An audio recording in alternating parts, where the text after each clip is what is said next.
Au CUR des anciennes forêts de Sequoia de Californie, un groupe de scientifiques dirigé par la biologiste Harpey Sohn fit une découverte que personne n'aurait pu imaginer. Alors que le bruit de leur perceuse résonnait à travers l'épaisse écorce du plus grand arbre du monde, ils tombèrent sur une chambre cachée, quelque chose qu'ils ne s'attendaient absolument pas à trouver.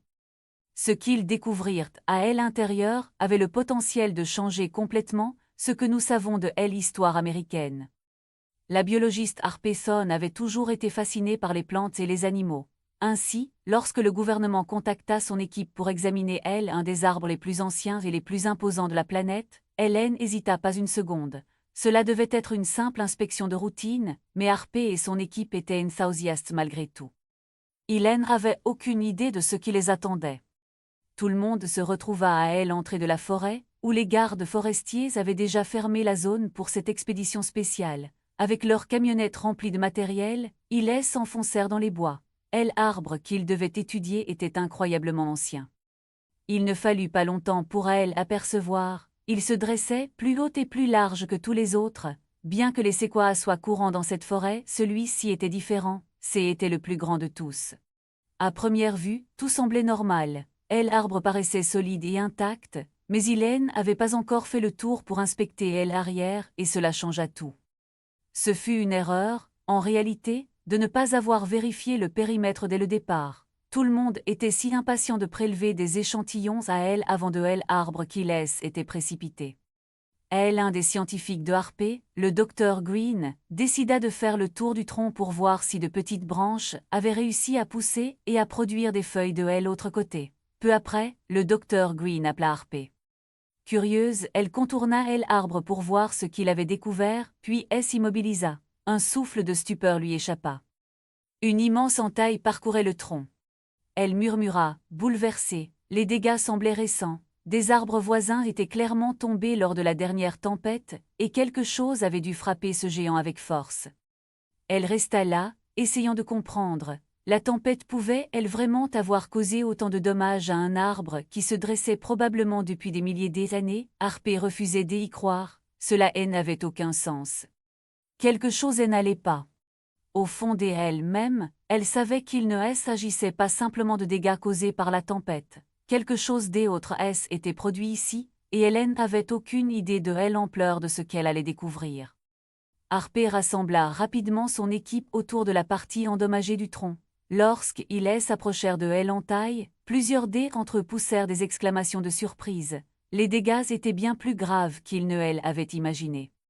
Tandis que quelques scientifiques partirent examiner les arbres voisins susceptibles d'avoir causé les dommages, Harpey et le Dr Green restèrent sur place pour se concentrer sur le séquoia. Nous devons nous séparer pour couvrir plus de terrain, déclara Harpey en attribuant une tâche précise à chacun. Elle ignorait alors que la mission qu'elle était réservée mènerait à une découverte si étrange qu'elle pourrait entrer dans les livres des histoires. Harpey et Green commencèrent à recueillir des échantillons de la sève qui s'écoulait lentement de la zone endommagée. Leur première priorité était de déterminer si l'arbre était encore vivant et suffisamment robuste pour se rétablir. En suivant la fissure vers le bas, Harpey remarqua quelque chose d'inexplicable. Était-ce cela qui avait provoqué l'entaille? Cela ressemblait à un objet lisse et solide, partiellement enveloppé dans le bois interne de l'arbre, comme si celui-ci avait tenté de pousser autour. Ni elle ni le Dr Green avaient jamais vu quelque chose de semblable, et ils restèrent figés sans voix. Avec une extrême prudence, Harpey préleva un échantillon de objet étrange. Elle n'osa pas le toucher directement, de peur de endommager ou de le contaminer. Elle comprit immédiatement que cette découverte dépassait de loin les compétences de son équipe. Elle contacta les meilleurs experts en archéologie, en paléontologie et en dendrologie, leur demandant de venir dans la forêt de ces. Bientôt, ils commencèrent à installer un véritable site de recherche, prêts à explorer plus profondément ce que l'arbre cachait. Sous l'immense canopée, les nouveaux arrivants rejoignirent l'équipe initiale pour établir un camp scientifique complet à proximité du séquoia. Tous partageaient le même objectif, découvrir la vérité derrière cette étrange découverte.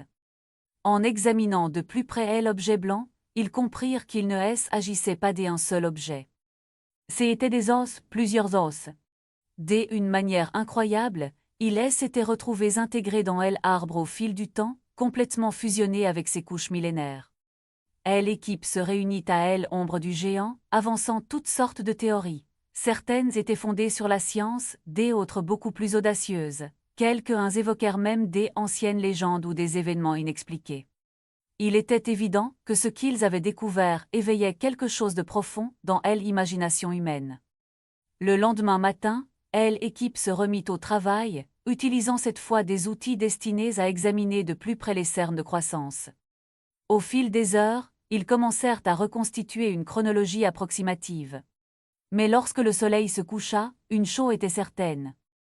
Ils n'avaient toujours aucune réponse définitive. Malgré tous leurs outils, leur expérience et leurs hypothèses, la vérité sur les os leur échappait encore. Le mystère de l'ancien Sequoia demeurait silencieux et irrésolu, enfoui au plus profond du C-ur millénaire de L-Arbre. Alors que la nouvelle de leur découverte commençait lentement à se répandre au-delà de la forêt, la Drarpé prit une décision difficile mais nécessaire. Elle décida de placer la zone en quarantaine. Elle comprenait que si l'histoire était révélée trop tôt, cela pourrait provoquer une panique ou une confusion inutile. Contrôler la diffusion des informations était le seul moyen de garder les choses calmes et organisées. L'équipe se mit rapidement au travail. Elle installa des barrières autour du site et établit des règles strictes afin de préserver la confidentialité. C'était leur manière de protéger à la fois la... Au fil des jours, ce secret commença à peser lourd. Ce qui avait commencé comme une aventure passionnante devenait peu à peu isolant. En travaillant sous l'immense Sequoia, l'équipe portait la lourde responsabilité de savoir que leur découverte pourrait transformer notre compréhension de l'histoire, mais ils ne pouvaient encore en parler à personne. Pourtant, aucun secret ne reste caché bien longtemps. Des rumeurs commencèrent à circuler dans les villes voisines. Certains habitants murmuraient que l'équipe avait découvert un ancien virus enfermé dans L-Arbre depuis des siècles. Ces rumeurs alimentèrent rapidement la curiosité et l'inquiétude. Il ne fallut pas longtemps pour que les médias s'emparent de l'affaire, diffusant des reportages dramatiques qui rendaient le mystère encore plus inquiétant. À mesure que la nouvelle se répandait, la pression augmentait. Les agences gouvernementales finirent par intervenir, envoyant des responsables pour poser des questions et examiner la situation sur le camp.